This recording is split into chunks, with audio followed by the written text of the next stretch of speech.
seperti yang sudah Farah sebutkan di awal, di sore hari ini kita akan membahas terkait saham multi-bagger. Jadi semuanya apabila kalian lebih percaya atau lebih trust atau lebih yakin dengan saham-saham multi-bagger, langsung pantengin IG Live kita dari awal sampai akhir karena nanti kita akan mengupas lebih dalam terkait apa sih saham multi-bagger itu, gimana sih strateginya untuk memilih saham multi-bagger, dan gimana sih kalau pengen menjadikan saham-saham multi-bagger menjadi investasi jangka panjang kita. Oke, langsung aja yuk kita kupas satu persatu bersama Kak Helen. Nah, Kak Helen, seperti yang sudah mungkin ada sebagian teman-teman kita yang belum tahu nih Kak, saham multi-bagger itu seperti apa sih Kak? Boleh dikasih penjelasan sedikit terkait dengan saham multi-bagger ini sebenarnya seperti apa sih? Gimana sih karakteristiknya? Silakan Kak Helen. Oke, nah pastinya mungkin teman-teman sering atau bahkan pernah atau bahkan sering mendengar istilah mengenai saham multi-bagger.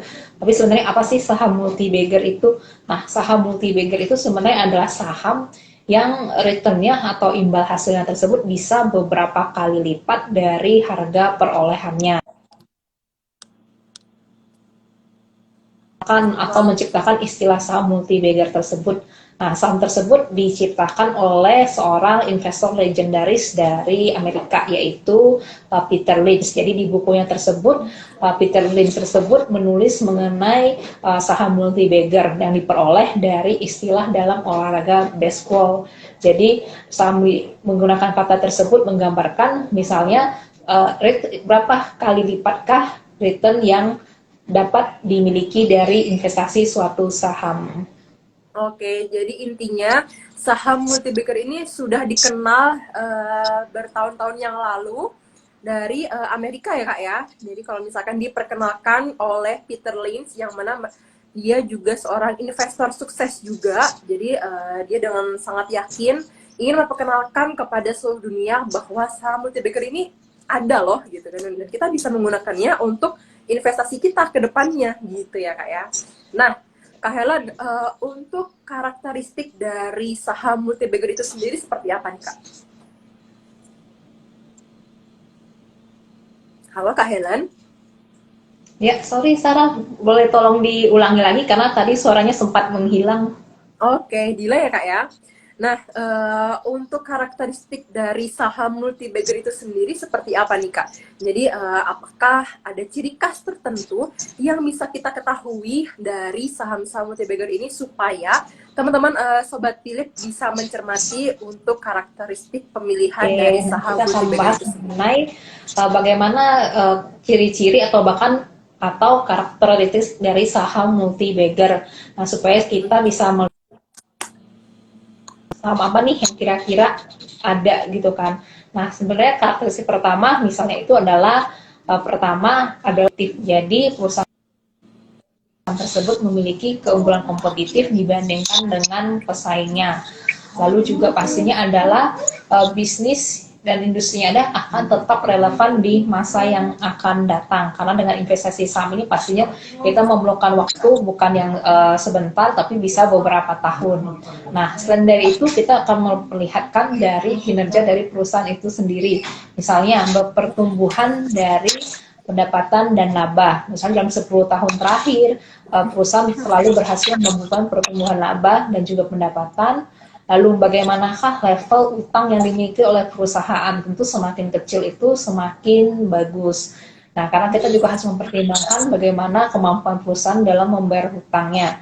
Lalu selain itu kita juga harus memperhitungkan bagaimanakah free cash flow dari suatu perusahaan, dan yang terakhir tentu adalah return on equity dari perusahaan tersebut. Oke, jadi ada beberapa poin yang teman-teman perlu cermati untuk bisa menilai apakah saham tersebut masuk ke dalam karakteristik saham multi-bagger atau tidak. Seperti itu ya Kak ya. Nah, mengingatkan kembali buat teman-teman yang sekiranya punya pertanyaan terkait saham-saham multi-bagger, bisa langsung tuliskan pertanyaan kalian di kolom question box di bawah. yang ada icon tanda tanyanya. Nantinya kita akan pilih beberapa pertanyaan untuk kita jawab, untuk kita ulas bersama Kak Helen. Dan tentunya berhak mendapatkan merchandise seru dari Philips Sekuritas Indonesia untuk 3 atau 5 penanya terbaik. Oke, lanjut ya Kak ya. Tadi untuk poin-poinnya boleh kita bahas satu persatu ya Kak ya. Saya sempat meng-highlight terkait dengan utang dari perusahaan. Nah, seberapa wajar atau seberapa normalnya terkait dengan utang perusahaan sehingga perusahaan tersebut bisa dikategorikan sebagai saham multi-bagger. Ya. Nah, di sini kita harus tentu memperhatikan adalah misalnya perbandingan dari aset dan juga dari utang yang ada, dan juga perbandingannya dengan misalnya laba bersih, berapakah debt equity of ratio-nya.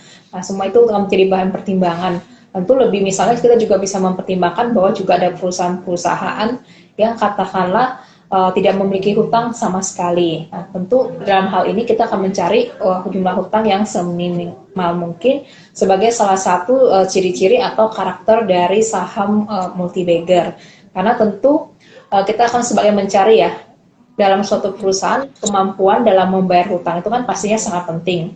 Nah, misalnya ketika kondisi ekonomi berjalan secara normal, mungkin hal tersebut tidak menjadi masalah. Akan tetapi misalnya ketika krisis, contohnya ketika di tahun 2020 kita ada pandemi, lalu kita ada PSBB dan segala macam pembatasan kegiatan ekonomi, aktivitas dan lain-lain. Nah, bagaimanakah kondisi perusahaan di saat itu ketika misalnya pendapatan terganggu? Bagaimanakah kemampuan dia membayar hutang? Nah, itu semua akan sangat berpengaruh. Sehingga ini menjadi salah satu perhatian dari investor.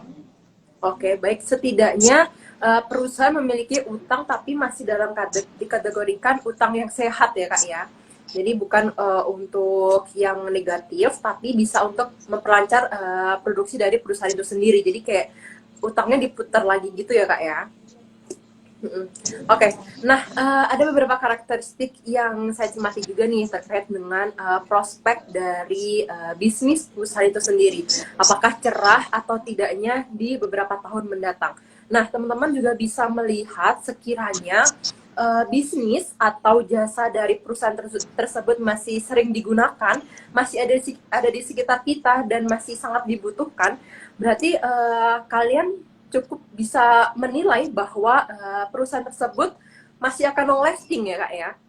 Masih sering digunakan jasanya, masih sering dicari barang atau produknya. Jadi kalian nggak perlu ragu lagi gitu ya untuk prospek kedepannya dari si perusahaan tersebut ya Kak ya. Iya, betul sekali Farah. Karena dalam investasi ini, tentu yang namanya investasi kan pastinya jangka panjang. Nah, jangka waktunya berapa? Bisa jadi 3 tahun, 5 tahun, atau bahkan mau misalnya kita juga bisa memiliki saham tersebut sampai menjadi pensiun. Tentu kita akan mencari saham yang industrinya masih memiliki prospek yang masih cerah yang akan di masa depan dan juga masih relevan. Jadi kita bisa membayangkan, wah ternyata 30 tahun lagi perusahaan ini masih tetap eksis dan bahkan bisa jadi lebih dibandingkan saat sekarang. Betul. Nah, tentunya fundamental dari perusahaan itu sendiri juga harus kuat. Jadi nggak sekadar berkembang, tapi juga harus kuat dari segi pendanaannya, dari segi karyawannya bisa loyal, karyawannya terjamin kesejahteraannya, keuangan perusahaannya juga sehat. Jadi faktor-faktor dari fundamental perusahaan tersebut cukup bisa kita lihat gitu, teman-teman semuanya. Nah, ada satu lagi nih Kak. Terkait poin harga saham cukup undervalue, dibilang undervalue nih Kak. Terkait dengan istilah undervalue ini, bagaimana kita mencermati apakah saham-saham multi-bagger ini cukup bisa kita lihat dari harga-harga saham yang undervalue gitu Kak. Oke, sorry Farah, bisa tolong diulang lagi karena tadi tampaknya ada gangguan di internet lagi sehingga suaranya tidak terdengar. Oke, baik Kak. Baik. Nah Kak Helen, ada satu poin lagi nih yang bisa kita cermati ya, ini harga-harga sahamnya undervalue. Nah, dari beberapa karakteristik yang sudah Kak Helen sebutkan di awal, saya cukup bisa interest terkait dengan harga undervalue. Nah, seberapa prospek bagusnya nih harga-harga undervalue untuk bisa dikategorikan menjadi saham-saham multi-bagger Kak? Oke, jadi sebenarnya kalau di saham multi baggers ini kan kita melihat bahwa ya, namanya multi kan, jadi itu adalah beberapa kali lipat dari harga Iya. perolehannya. Nah, berapa kali lipat itu bisa jadi ya misalnya 3 kali lipat, 5 kali lipat, bahkan juga ada yang 10 kali lipat. Maka seperti itu biasa yang disebut dengan saham multi bagger. Oke. Nah, Kak, sebenarnya nggak cuma multi bagger aja ya, berarti ada two bagger, ada five bagger. Nah, ada multi bagger juga nih. Dari ketiga istilah tersebut, tentunya ada perbedaan nih, Kak ya. Nah, perbedaan dari two bagger apa, dari five bagger apa, dari multi bagger itu sendiri apa sih, Kak? Oke, jadi kalau misalnya dia two bagger tersebut atau five bagger misalnya, itu adalah misalnya 2 kali lipat atau 5 kali lipat dari harga perolehan atau misalnya harga pembelian saham tersebut. Nah, adapun multi bagger misalnya bisa dikatakan returnnya sampai berkali-kali lipat, bahkan misalnya bisa di atas 10 Oh, kali lipatnya dalam misalnya periode waktu beberapa tahun ketika saham itu dimiliki. oke, jadi kita bisa melihatnya per kuartal, baru kita bisa menilai bahwa saham tersebut bisa naik hingga 10 kali lipat. Atau kita baru bisa melihat di misalkan 3 tahun setelahnya gitu. Baru bisa kebentuk 10 kali lipatnya seperti itu, Kak. Iya, betul. Memang yang namanya investasi ini kan jangka waktunya kan cukup lama ya sebenarnya ya. Nah, kalau Ya. misalnya dalam beberapa kasus kita melihat mungkin ada yang katakanlah dalam beberapa bulan saham tersebut bisa sudah mengalami multi bagger. Tapi ada juga katakanlah yang periode waktunya 5 tahun, 10 tahun, bahkan juga ada yang 20 tahun. Tentu itu tergantung lagi balik pada bagaimana kinerja dari perusahaan tersebut juga. Baik. Jadi nggak semuanya bisa kita nilai dari jangka waktu yang sama ya, Kak. Ada beberapa perusahaan yang baru terlihat menarik nih di 5 tahun setelahnya. Ada beberapa saham yang sudah terlihat menarik di 2 tahun awal. Seperti itu. Jadi berbeda-beda teman-teman semuanya. Nah, teman-teman di sini apakah sudah ada yang berinvestasi di saham-saham multibagger sebelumnya? Siapa? Bisa komen. Nah, teman-teman semuanya bisa sharing pengalaman kalian untuk berinvestasi di saham-saham multibagger di kolom komentar. Nanti kita akan bahas dan kita akan ulas. Boleh deh beberapa ya, silahkan. Nah, kita boleh masuk ke pertanyaan dari Sobat Philip terlebih dahulu ya, Kak. Karena sudah ada beberapa yang masuk. Dan kita akan pilih terlebih dahulu ya, Kak. Boleh satu dulu ya, Kak ya? Oke, tampaknya udah beberapa pertanyaan ya. Mm-mm. Hmm. Oke, ada pertanyaan dari Adija. Bagaimana cara mengetahui saham yang akan beggar ke depannya?